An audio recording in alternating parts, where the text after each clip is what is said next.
It's really interesting how one small incident can come back to haunt us years later. I want to tell you a story about this that happened in ancient China. So, there was a prince named Chang'er who lived in what's now modern-day China. He had to flee his home because of some politics, and he ended up living very modestly for many years, sometimes even struggling financially. But eventually, he got the chance to return home, and things changed for him dramatically. Now, when he was passing through another state called Cheng, where the ruler didn't recognize him and treated him really badly.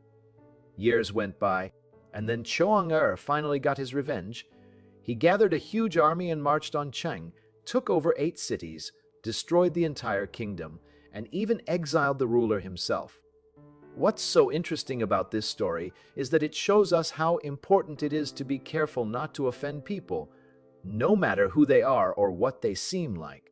We tend to think that if someone is weaker or less powerful than us, they're not worth paying attention to. But we'd be wrong. We forget a lot in our lives, but insults can really stick with us for a long time. And the thing is, you never know when someone who seems weak today might become very powerful tomorrow.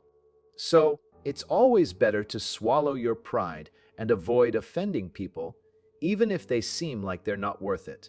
That's why I want to share this story as part of our Daily Law series, Swallow the Impulse to Offend, even if the other person seems weak. The satisfaction might be small, but the risk of getting hurt later is much bigger. And that's especially true when we're dealing with people who might seem like they're not worth taking seriously, because you never know what can happen next. It's really a lesson from an ancient Chinese prince about being careful not to offend anyone, regardless of their status or power. It's a reminder to always think carefully before reacting and to consider the potential consequences of our actions.